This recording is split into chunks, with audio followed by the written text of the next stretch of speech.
Greetings and welcome to how to create and maintain a meditation space for beginners.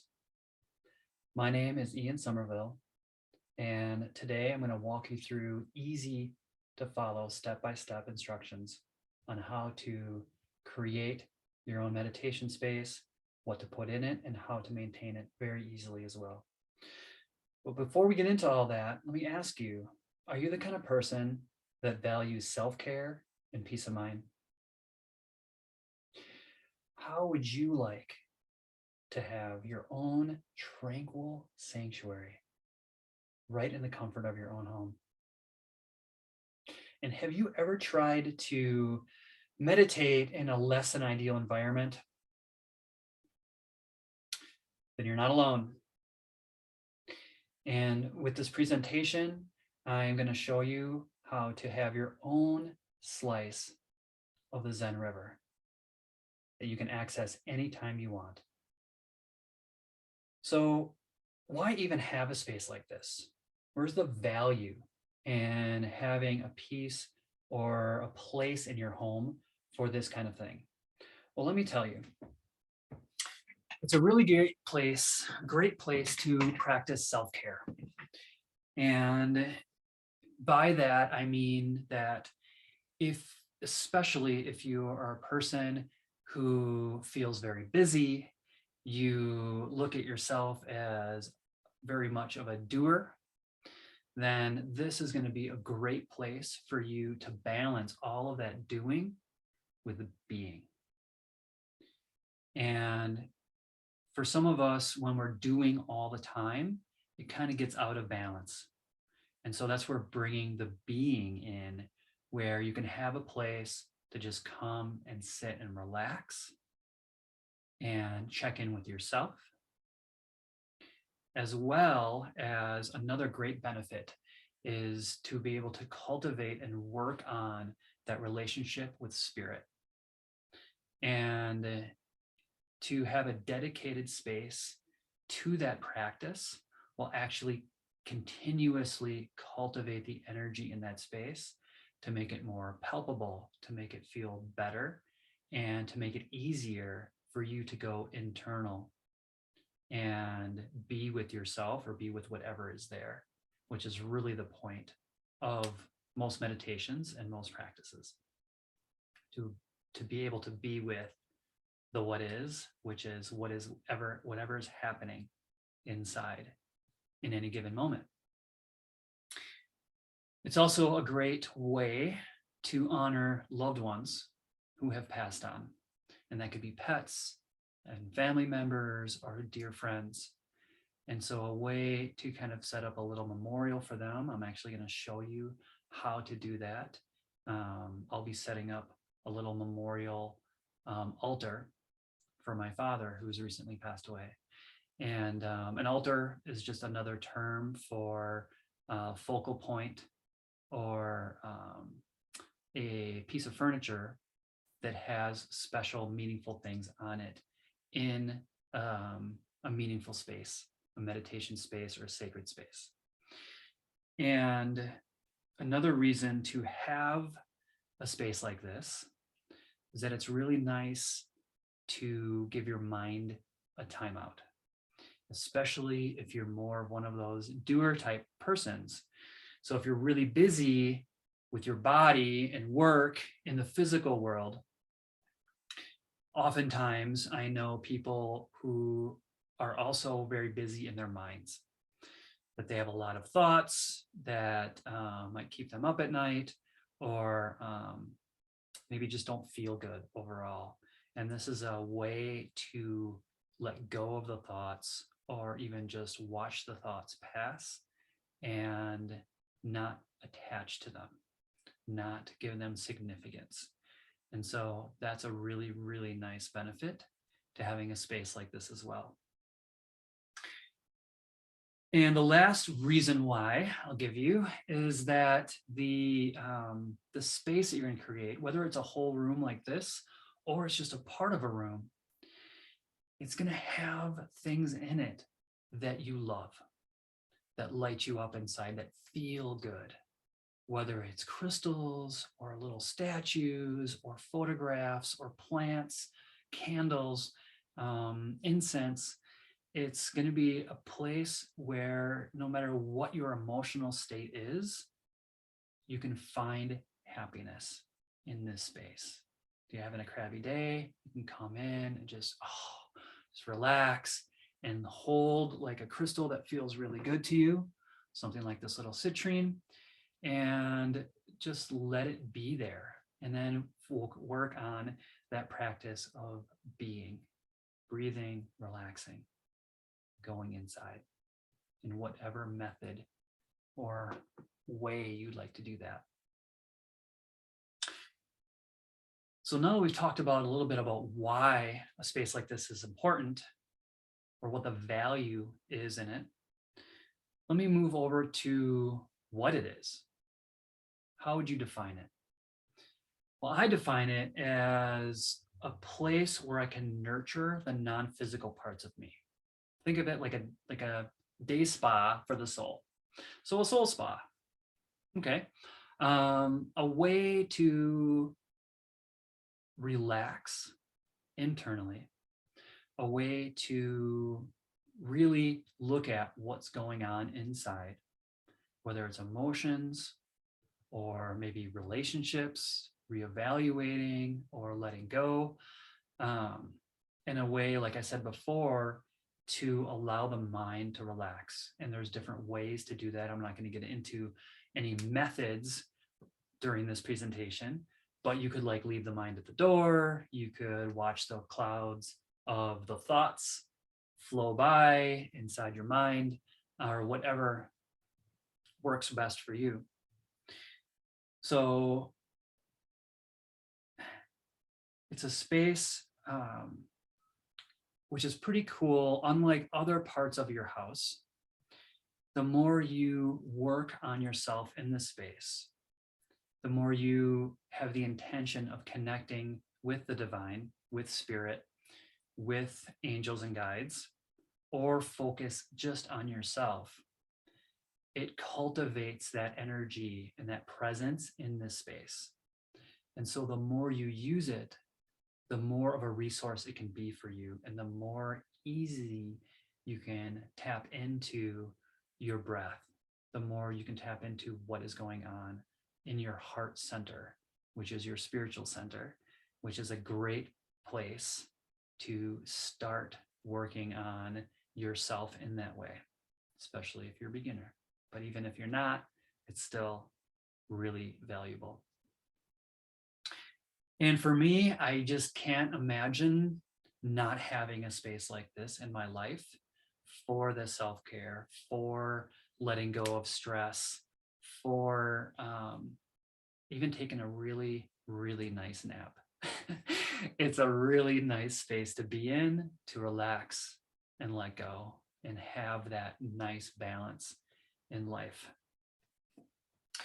So next, now you know what it is or how to define it, let's talk about what you need as far as how to set it up. So this is things that are going to be put into the space to create and hold space in a way for you to work on yourself. So of course, you need the dedicated space. You need some sort of room to put it in, whether it's a corner of a room or maybe a bigger part or the whole room if you have an extra bedroom, or a large closet would even work. So you need the space for it. Secondly, you need, I just have furniture on here, but really the main focal point of the meditation space is the altar. So the altar is just a term for some sort of shelf, platform, table that you can put your items on that are meaningful to you, that make you feel good, that light you up inside, whether it's a photograph or crystals or candles or little statues or plants. Doesn't really matter. The handout has a more comprehensive list of just possible things to consider putting onto the altar. And so you want to have some sort of piece of furniture to use as that altar space. Then once you have that, you're going to want to figure out what are the meaningful items that you want to put on this altar. And it can range all over the place. Everyone has a different level of what they consider clutter. So it can be a lot of things, it can be just a few things. But I will say the fewer things you have, the more special they feel, because there's less to look at. And you'll know what I mean when you set up your own and you spend some time with those things. And you can always swap things out, switch things around, to kind of refresh that energy and to give variety to what you're looking at. Also in this space, music works really well, and I'm not going to get into too much of like more advanced sacred mantras and things like that. But even if you just have some nature sounds, a cool thunderstorm or some birds chirping can be really nice, or some mellow guitar, piano stuff works really well as well. And I consider art kind of a separate thing here. Art I'm not necessarily putting on the altar, but I can have things like this white Tara and this heart chakra, illustrations just feel really good to kind of add to the energy and the vibe of the space that I want to cultivate and be in. And then lastly on here is having your items for maintenance. So sage is not only necessary for clearing and starting out the space, but also maintaining the energy of like really nice, calm and clear. And then as well as rose water. And using rose water like this is a really nice and accessible product that you can find at Walgreens or Whole Foods, anywhere that has kind of a wellness section, you'll be able to find that. And that's more for dusting and cleaning objects and pictures. So this is the list of what you will need to start out. Very basic, very simple. I got more details on a handout there that you can look at now or later. And then let's get into what to do with these, how to do it. Pretty simple. So as we talk about how to set it up, I'm going to set one up right here with you. Let's go down a little bit here.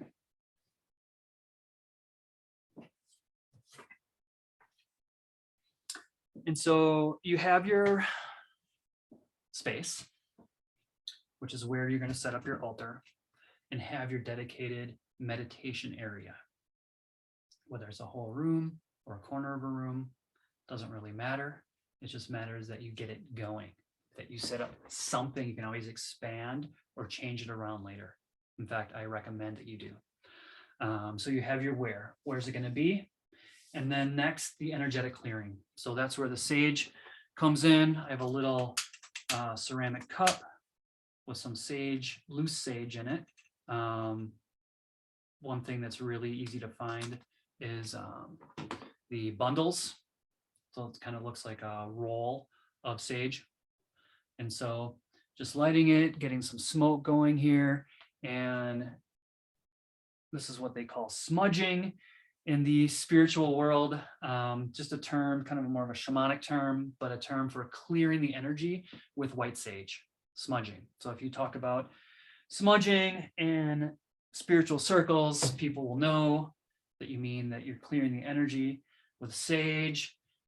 Clearing yourself as well is very important, especially if you want to maintain a really, really clear energy in a space, that you could clear yourself with this smoke before you enter into it. Every time it's going to feel better and better. You don't have to every time, but that's something that you could do if you feel called to it. So at least smudging everything once before you put it in. Yourself, the space, furniture, which I have this kind of computer stand thing, which is going to work really great because I don't need or want a giant altar for my dad. I just want something small and nice, and that's going to be able to fit in the space as well. So practical is good too. So I have I cleared the space. I'm going to clear the items. I want to put this nice amethyst cluster on it as well. So I'm just showing you how I would go about clearing that. It doesn't take very long, just making the smoke kind of roll around and kind of envelop the crystals. And then that feels good to me. So it's kind of intuitive as well. So you can work on that aspect of yourself as well when you're doing this. You can also, well, let's go into the next part. So when I set up an altar, I like to go from the largest item to the smallest. Because if I put a lot of small items down first, and then I have a bigger photograph or a bigger statue, I'm going to have to kind of figure out then, oh, I need to move these over and then fit it on there. But before all of that, one really nice thing that you can put down on an altar to make it feel good and look really nice is a cloth. And so I have this altar cloth, kind of a silky golden cloth with these little fringes on it, which I really like. So I'm going to drape that very nicely over this table and let it hang down in front. So that's nice there. And then, like I said before, start with the bigger things. So my dad really liked plants. So I'm going to include this little Norfolk pine that I really like. I'm just going to set this in the corner. I know it's kind of covering up the easel, but we'll deal with that. Okay. So Norfolk pine, I'm going to set off to the side, as well as this photograph of my dad. Kind of funny. I don't know why this is my favorite photo of him, but he's chilling on the beach with a cigarette and his brewer's hat, and little family dog is here. Kind of hard to see. He's black. But the dog I grew up with too, so it's kind of a 2-for-1 on this one here with him and Tyrone. It's the dog's name. So I'm gonna kind of set that in front of the plant a little bit. I don't really care about the plant's pot to see that, but it's kind of nice having the green behind that photo. Another thing that is meaningful to me is this sculpture that my dad really loved. He had this next to his bed for decades. I don't even know where he got it, but it's this cool kind of carved, kind of feels like marble sculpture. I'm going to have that over on this side to kind of balance it out with the plant and the photo there. And then, of course, if you know me, you know that I absolutely love crystals. They're like my little buddies. And I have 3 that I feel called to place with my dad here. Rose quartz tower, representing the love I have for my dad. And then these 2, nice little citrine here, and this amethyst cluster that I showed you before that I really love. So I'm going to have that here too. And then last but not least, a candle. And I love, to me, it's almost like it's not an altar unless there's a real candle on it. And that to me, it just represents me consciously reaching out and saying that I love you and I'm sending light and love to wherever you may be. And so I'll light this little votive candle in here and this little holder and place that right in front. And of course, there could be more. I could add incense or any number of things to this. But for me, this feels good. Not very cluttered, but it has, to me, just the right amount of things on this that feels good to me. And so get the sage smoke going. That's good. So that is basically how you would set up your own altar in your own space. Of course, there's many other items to consider depending on not only what you have, but what your tastes are as well. And then what you can't see very well is this word here, maintenance. There we go. maintain. So the last step here would be then to go into the maintain phase. Once it's all set up, then that's where that sage comes in to sage yourself, sage the space at least a couple times a month. If not, I know people that do it once a day. Depends on your personal preference and how the space feels to you at the time. So just check in if you're not sure.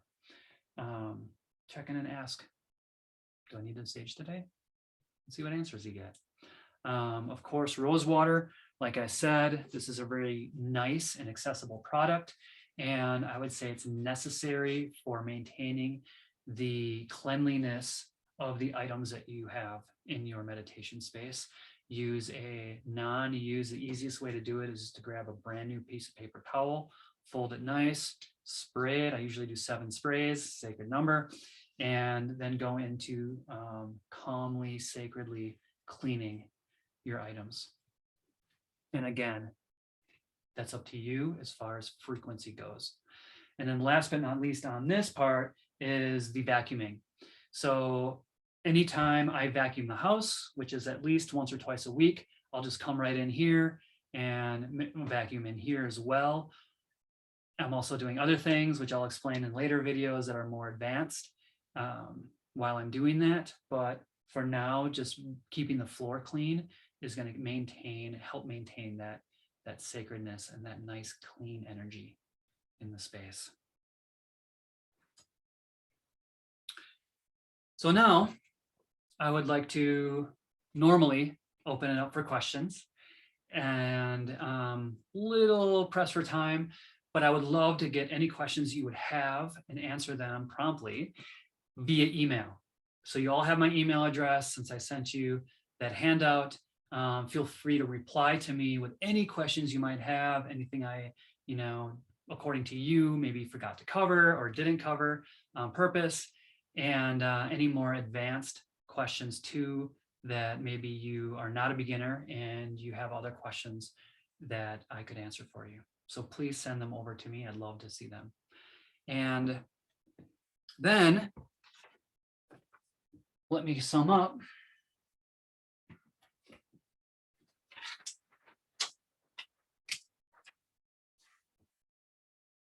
By just mentioning again that this is a great way to get yourself some self-care, to relax, check out from a busy day as far as just not escaping, but checking out of busyness, checking out from the doing and going into the being, as well as connecting with yourself and allowing maybe emotions to come out, maybe thoughts to let go of. And it can be used for so many different kinds of things, but let's start there. It's an awesome way. In fact, it's one of the best ways to nurture your relationship, not only with yourself, but with your spiritual side, with your spiritual beliefs, with your spiritual practice, whether that's working with God or you call it something different, doesn't matter to me. Whether you're working with ancestors, doing ancestral work, angels, your spirit guides, totem animals, there's so many different things that you can tap into.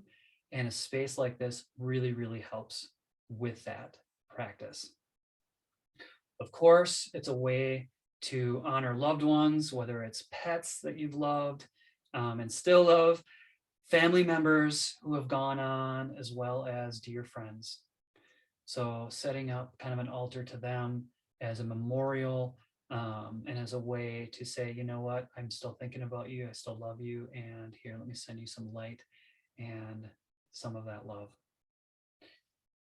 It's also, hopefully, you've gotten by now a sense of how easy it is to set up and also how easy it is to maintain the space that can give you so much back. And the more you use it, the more it can give back to you in a really, really beautiful way. So my name is Ian Somerville. Thank you so much for joining me today, and have a really awesome rest of your week.